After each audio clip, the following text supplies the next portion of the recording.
Saludos a todos los aficionados anatómicos, sean bienvenidos a un nuevo video de Anatomía Fácil por Juan José Sánchez. Hoy les traigo la segunda y última entrega de la anatomía del riñón. Ya anterior a este les subí un video hablando de la primera parte del riñón donde tocamos las generalidades, donde tocábamos la cápsula renal, tocábamos las envolturas y hablábamos de las relaciones más importantes del riñón. Ya con este terminaríamos de tocar los últimos tópicos de riñón y los invito a que vean seguidamente de este el video de arteria y de vena renal para que entiendan finalmente cómo está irrigado ese riñón y en qué disposición se pone la arteria renal y cómo este es drenado venosamente por la vena renal. Vamos a comenzar sin más hablándoles primero de la estructura interna del riñón. Hay muchas personas que me han pedido video de la ultraestructura renal, hablar que sí de la CGN, de los túbulos rectos, túbulos contorneados, pero realmente eso es más histológico que anatómico. Por eso aquí vamos a tocar prácticamente las cosas que vemos a grosso modo cuando hacemos una disección simple de un riñón, sin meternos en la ultraestructura, que como les digo, eso sería histología. No descarto que en algún momento haga ese video, pero no lo tengo planificado en la actualidad. Ustedes hablando de la estructura interna del riñón, dejamos en el video pasado la parte más externa del riñón, que era la cápsula renal. Esta cápsula renal era parte de la envoltura más externa del riñón y yo les dije que era muy fácil separarla del propio riñón cuando el riñón estaba sano, pero que en un riñón enfermo era bastante complicado porque esta cápsula renal prácticamente se adhería a él. Entonces, en esta imagen que les traigo a colación, ven un corte de riñón, lo estamos viendo en una visión frontal. Esta parte que viene ya en la estructura interna del riñón, que estaría prácticamente por debajo de la cápsula, es lo que denominamos la corteza del riñón. El riñón básicamente está conformado por dos grandes estructuras, una corteza y una estructura interna, que son estos triángulos, y una vez me adelanto, que son lo que denominamos la médula. Entonces, esta corteza, aparte de que, digamos, es como la envoltura más externa del riñón, se encuentra a su vez también separando a las estructuras medulares, como nosotros vamos a ver ahorita. Fíjense ustedes que las partes de la corteza renal, las partes corticales que se ponen entre la médula, son las que denominamos el tabique renal. Antes, cuando en anatomía se aceptaban los epónimos, se le denominaban tabiques de Bertin o tabiques de Bertini. Hoy en día simplemente lo llamamos tabique renal. Entonces eso básicamente es la corteza. Cuando estudiamos la parte arterial, en las arterias riñón van a ver que hay unas arterias que son arterias que penetran en la corteza renal, así como usted lo puede notar allí. Pero bueno, eso no es parte de este video. Estudiando la médula, que sí es un poquitico más compleja, a pesar de que es más corta en extensión, es más compleja en anatomía, vamos a comenzar hablando de estas estructuras medulares, que son unas pirámides invertidas y de hecho reciben el nombre de pirámides renales. Estas pirámides renales tienen una base externa, que es una base que está en contacto prácticamente con la corteza, y un vértice que es inferior, ve hacia la parte interna, hacia la parte central del riñón. Aproximadamente en cada riñón vamos a encontrar de 10 a 12 pirámides, aunque en algunos riñones podemos encontrar incluso hasta más de 15 pirámides. Pero lo más común es que sean de 10 a 12 pirámides renales. Antes a estas pirámides renales las conocíamos con el nombre de pirámides de Malpighi, así con GHI al final. Hoy en día, sacando ese epónimo, solamente la denominamos pirámides renales. Vean que la punta de las pirámides se hace un poco pálida y esa punta está desembocando en estas estructuras que son ya el sistema colector de la orina. Estas son las famosas cálices menores que ya vamos a estudiar ahorita. Lo que quiero que sepan es que la médula se enclava, o sea, encaja básicamente en esas cálices menores a través de la papila. Entonces, esa zona pálida es la papila. ¿Y qué hay específicamente en esa papila? Bueno, en esa papila es donde el conducto final de la nefrona, que en este caso sería el túbulo colector renal, es el que finalmente lleva la gotica de orina o el orine y la lleva hacia los cálices menores y ellos después la llevarán a los mayores y los mayores a la pelvis renal, y es donde se comienza a verter o a excretar la orina como tal. De todas maneras vamos a ver esta imagen un poquitico más grande. Fíjense ustedes cómo esto es una nefrona, esto es lo que yo les comentaba de la ultraestructura del riñón.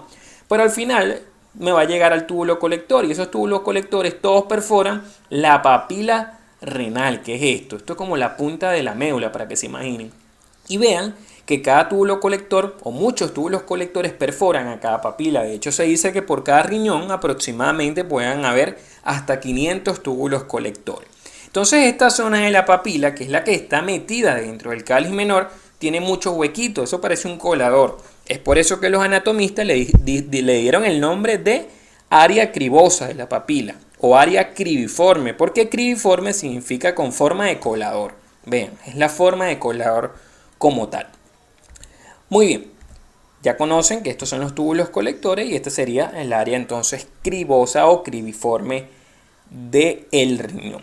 Vamos a hablar ahora rápidamente de las lobulaciones del riñón. Tal vez este término no lo conocían, pero resulta que embriológicamente el riñón se forma por la unión de muchos lóbulos. De hecho, estos lóbulos son más o menos entre 11 y entre 17 lóbulos. Cada lóbulo, pueden ser incluso más de 17, hasta 19. Cada lóbulo está conformado por una pirámide de Malpighi con la corteza que lo rodea.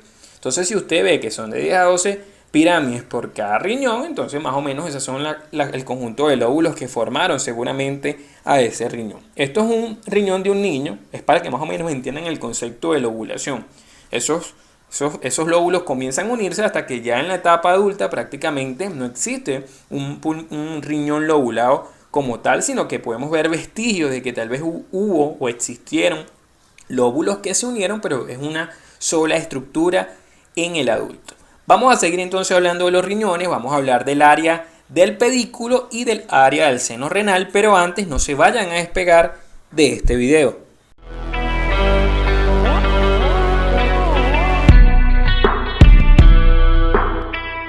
Te invito a suscribirte, aquí en la esquina inferior derecha dale clic.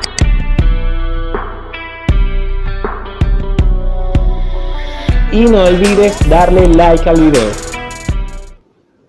Muy bien, es importante que se suscriban al canal. Aquí abajo donde usted ve que dice suscribirse, no sé cuántas veces les voy a comentar en los videos que tienes que suscribirte para que puedas acceder a todo el contenido del canal.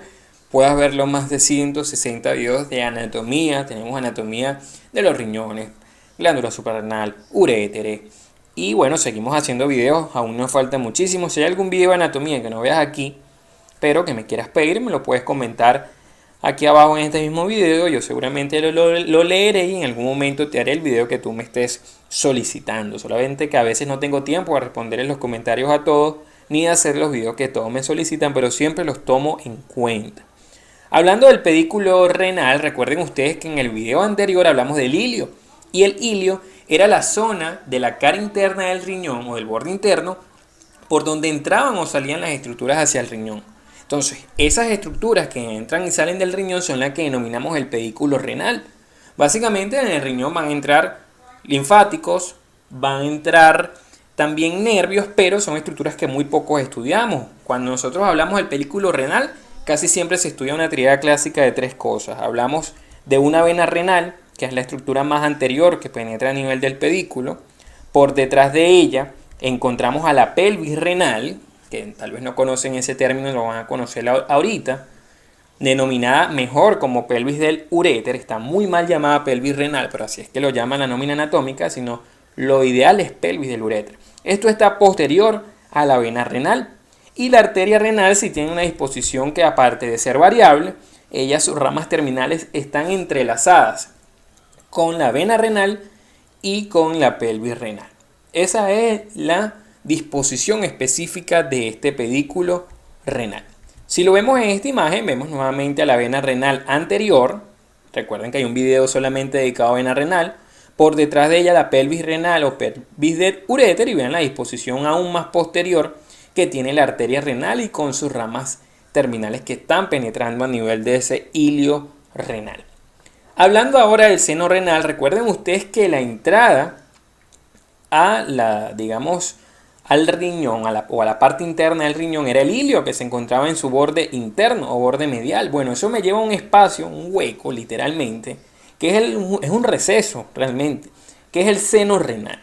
En ese seno renal vamos a ver que él está tapizado también, vean, por la misma cápsula renal. Está tapizado por la cápsula renal. A nivel de ese seno renal, es que encontramos a la famosa, vean aquí en este corte, antes de explicarle eso, en este corte transversal, todo este espacio que está allí es el seno renal, y fíjense ustedes como todo el seno también está tapizado por esa cápsula renal como tal. Ahí encontramos también un tejido adiposo que es parte del tejido perirrenal o tejido perinéfrico. Muy bien, ahí es donde encontramos la famosa pelvis renal o pelvis del uréter. Le voy a explicar, el uréter es otro video que vamos a ver, entonces le voy a explicar cómo ese uréter fue previamente pelvis renal y cómo esa pelvis renal fue cálices mayores y cómo las cálices mayores fueron cálices menores. Voy a empezar desde distal hasta proximal. Esta pelvis renal tiene una forma de vasija, de hecho así le dicen, una forma de embudo. Toda la orina que producen los riñones es captada por la pelvis renal y la pelvis renal es llevada a través de los uréteres hacia la vejiga.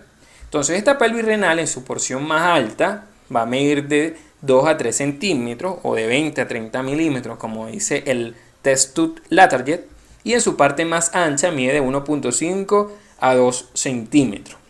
Vamos a dividirlo en dos porciones. Una porción que me queda dentro del seno renal, que sería la porción que aquí está en verde, que es la intrarrenal, y una porción que me queda por fuera del seno renal, que es la que nosotros vemos, que sería la porción extrarrenal. Muy bien, aparte de esas porciones vamos a ver una base, que la base mira hacia adentro del seno renal. La base es el lugar en donde desembocan las cálices mayores. Luego ella se va estrechando en una zona que se denomina cuello, hasta que finalmente viene el vértice, que es la parte más final de esa pelvis renal cuando se convierte en uréter. Estuve tratando de encontrar el punto anatómico donde yo dejo llamarlo pelvis renal y comienzo a llamarlo uréter y realmente no lo conseguí. No lo conseguí en los libros ni lo logré conseguir en internet. Si alguno de ustedes sabe dónde teóricamente yo dejo llamarlo pelvis renal y comienzo a llamarlo uréter, me lo hacen saber en este video para, bueno, yo digamos también aprenderlo. Estas son las estructuras entonces que me conforman o en las cuales se divide esta pelvis renal. Ella también está conformada por dos caras, una cara anterior que estamos viendo aquí y una igualita a esta pero que está por detrás, que la cara posterior. Se dice que de hecho ella es aplanada cuando no hay orina a este nivel de la pelvis renal, pero se abomba, literalmente se abomba cuando aumenta la producción de orina que pasa a través de la pelvis renal. Luego tendríamos dos bordes, un borde superior, vean, que es más bien convexo hacia arriba, y un borde inferior que es cóncavo hacia abajo y que es mucho más corto que el borde superior. Hablando entonces de las cálices mayores, estas cálices mayores son de 2 a 3. Recuerden que cáliz significa que tiene una forma de una copa. Entonces estas tres cálices mayores van a ser las que traen la orina de las cálices menores y la llevan hacia la pelvis del uréter. Entonces estaría conformado por una cáliz mayor superior, que es esta que estamos viendo aquí, que es oblicua hacia abajo, una cáliz mayor media, esta sería la cáliz mayor superior, esta es la cáliz mayor media, que se dice que es horizontal y que generalmente drena 2 o máximo 3 cálices menores de la porción media del riñón. El cáliz mayor superior drena entre 4 a 5 cálices menores de la porción superior del riñón. Mientras que de último, el cáliz mayor inferior es oblicuo hacia arriba y también drena de 3 a 4 cálices menores de la porción inferior del riñón. Entonces estas son las famosas cálices mayores. Para esas cálices mayores formarse, antes tuvieron que unirse las cálices menores. Recuerden que veníamos desde proximal, desde distal hacia proximal. Entonces las cálices menores van a ser de 7 a 14 aproximadamente por cada riñón.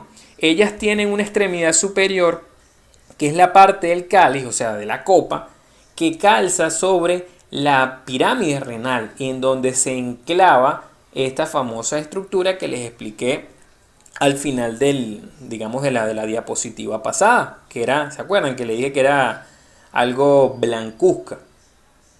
Muy bien, entonces, esos túbulos colectores que penetran o que salen de esta estructura, que era el vértice de esta pirámide de Malpighi, desemboca a nivel de esa cáliz menor, en específicamente la extremidad superior.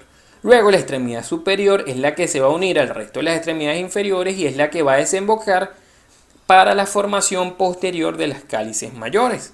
Esta estructura aquí, que se me había ido el nombre, es específicamente la papila renal, la que calza sobre la extremidad superior de esos cálices menores. Este fue todo el video entonces de la segunda entrega de riñón. Les recuerdo que vayan a ver el video de arteria y vena renal. No olvides suscribirte al video, dale like si te gustó y puedes seguirme en mis redes sociales como en Instagram en @JuanPisoSánchez1315.